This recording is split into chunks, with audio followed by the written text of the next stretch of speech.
Hey, I'm Matthew, welcome back to my channel. We are closing up the year and the decade 2020, baby. And as we all make New Year's resolutions, one that is on the rise is plant-based eating. Whether we aim to be vegetarian, vegan, meat-free Mondays, whatever, plant-based eating is definitely on the rise. Overall, there is a noticeable cultural shift in our attitudes towards eating meat, consuming animal products, even for the average person these days. Now, for clarity, veganism is the ethical framework of not consuming or using animal products, meat, eggs, fish, dairy, leather, wool, things like that, and also avoiding using them for labor or entertainment. Plant-based eating is basically just the diet component. Some people are vegan for their health or for other reasons. They might be perfectly comfortable buying leather or going to a circus, but they'll eat the same thing that a vegan would eat. So just wanted to put that sort of distinction there. For the purpose of this video, I'm just going to refer to everything as plant-based eating because that is the commonality. Also, disclaimer, I'm no picture of health. I have struggled with certain things over the years. Eating disorders, smoking, different attitudes towards exercise and training, and I'm no dietitian or nutritionist. I'm just a very passionate vegan of about 7 years, and what I'm talking about today is just something that I've noticed and wanted to talk about, so disclaimer. Nowadays, not only are many individuals choosing to make the switch, but many companies are branching out into plant-based alternatives. Everything from fake beef, chicken, fish, eggs, dairy, of course, soy milk's been around forever. Protein powder, cosmetics, clothing are becoming more readily available. Even the major supermarkets have launched their own internal brand versions of meat alternatives, dairy alternatives. Not to mention the multi-million-dollar fast food restaurants that are now offering vegan options or even full vegan menus. I know I've had a few late Friday nights where I've luckily been able to indulge. In fact, Australia is now the third fastest growing vegan market in the world, and some Australian companies like Alternative Meat Co are booming thanks to the rise. What we can't forget is that the reason for the increase in supply is the increase in demand. And just because pizza restaurants and supermarkets have started launching alternatives doesn't mean they necessarily have the health of their customers as their primary concern. There are several foods that are part of a healthy balanced diet, and these can include packaged foods. Some of the best-selling brands aim to increase the nutritional profile of their foods.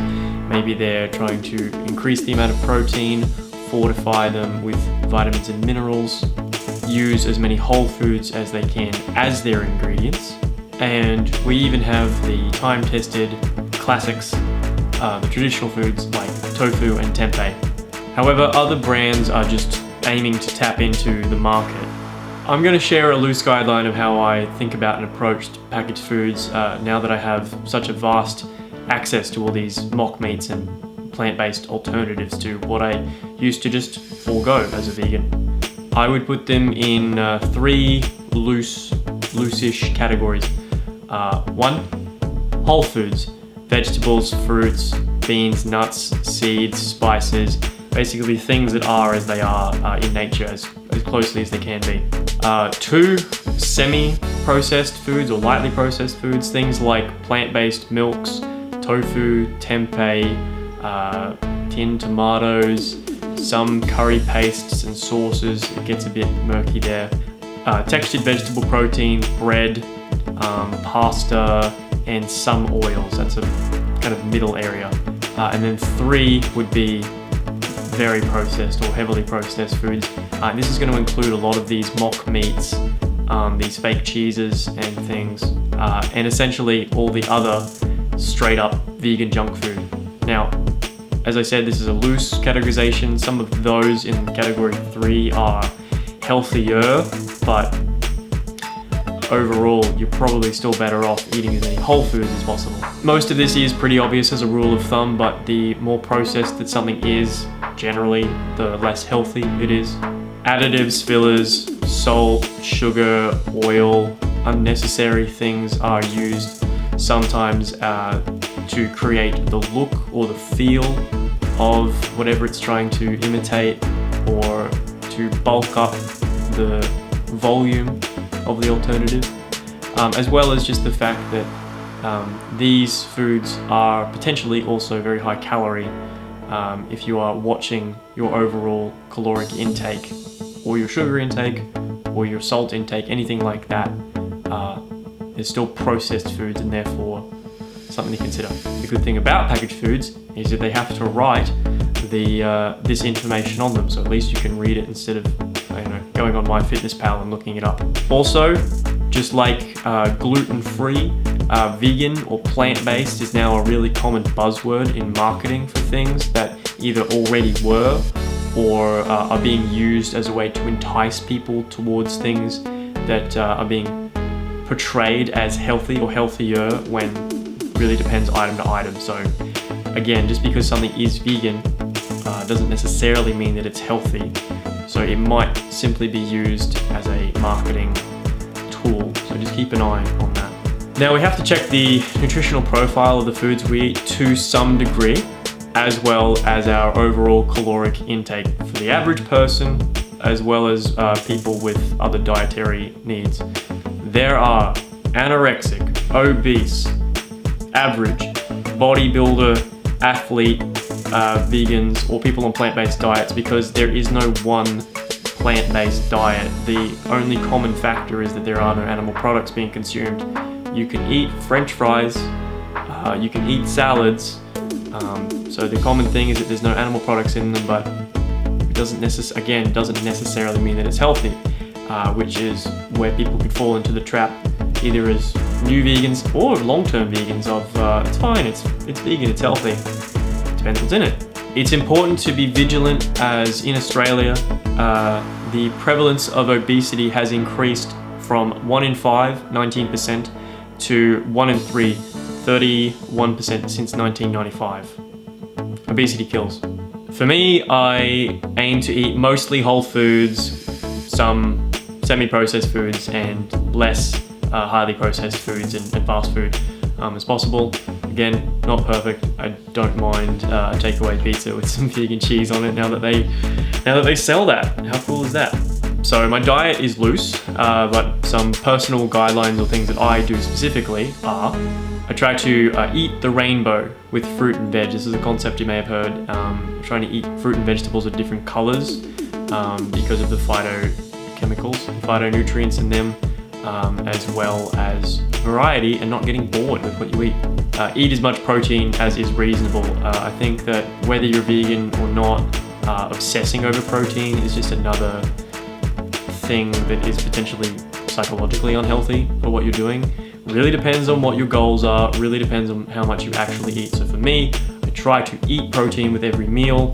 I try to eat high protein. Sometimes I have protein shakes, but predominantly I am just aiming to eat the whole foods that are high in protein.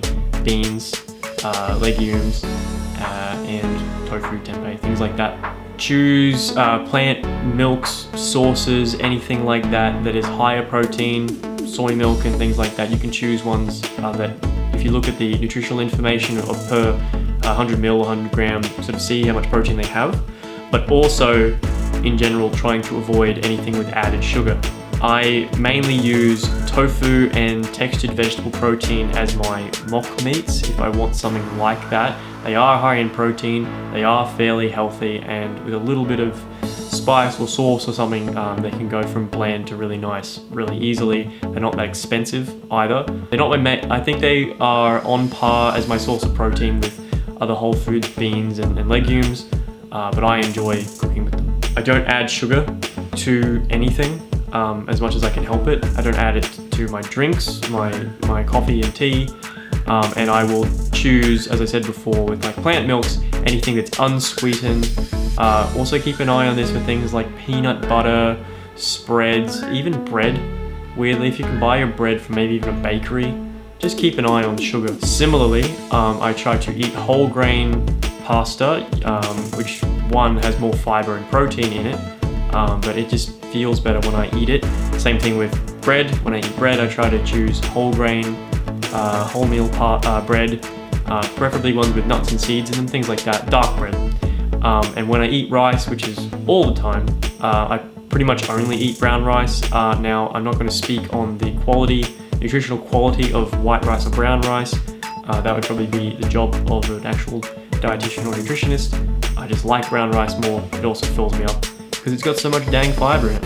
I try to limit snacking. I don't really have many snacky type things at home. If I do, there'll be something like a Vita Wheat with hummus, something like that. If I buy chips or pretzels or snacky junk food, things like that, even chocolate, it's, if you don't bring it into the house, and there's less temptation to then have it. So it starts at the supermarket, in my opinion. And drink lots of water. Sometimes when you think you're hungry, you're just thirsty, as well as the fact that probably a lot of us don't drink as much water as we need to. And it's always nice to have a sip of cold water in this warm weather that we're having. It's also really good for your skin, your digestion. I have a glass of water with my meals as well. Now, I also weight train several times a week, as well as doing cardio sometimes, mobility, things like that. So being physical will often mean that you will require one, more water, and two, potentially more protein or food in general. You can track your total caloric intake, your macronutrients on apps like MyFitnessPal. I don't at the moment. I've tried it, and it is, for me, it was a bit meticulous and annoying. But if you want to go as far as you can with your goals, you really should do it. And I'm probably going to experiment with that this year. As well as the food and water intake, you're also going to need to keep an eye on your sleep, your rest. After all, in the words of Jack's Blade, a YouTuber I quite like, health is a three-legged stool of diet, exercise, and sleep.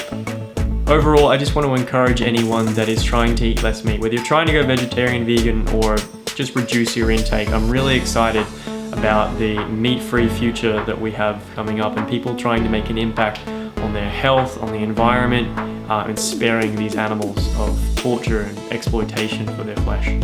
I think these items are useful for the hesitant and just convenient for the rest of us as a treat or for something different. Like I used to hear when I was young, these are a sometimes food.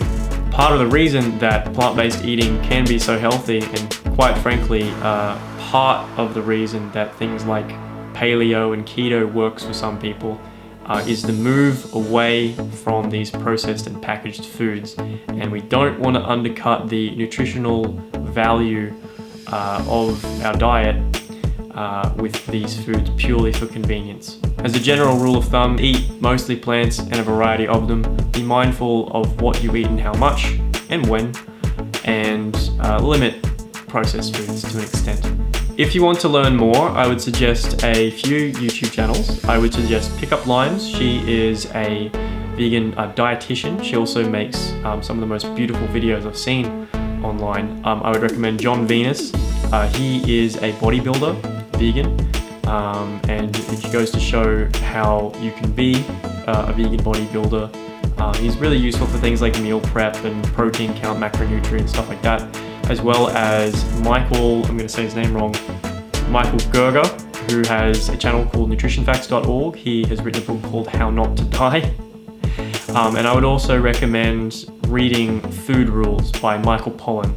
Now that book is not specifically about plant-based eating, but it really goes on about eating things that are real. Thanks very much for watching this video. I hope that it was useful to you. I hope it gave you a bit of insight into all these plant-based alternatives. I hope I didn't sound like I was bashing them. I'm glad they exist overall. You can find me on social media. I am Matthew James French on Instagram, my website matthewjamesfrench.com, here on YouTube. Please subscribe and like the video if you enjoyed it, and dislike if you didn't. If you want to hear more about this, leave me a comment if you have any questions about this. I'm going to link everyone that I mentioned in the description box below. And have a good new year. I hope whatever your resolutions are, that they're for the best, and I hope you achieve them. See you soon. Thanks.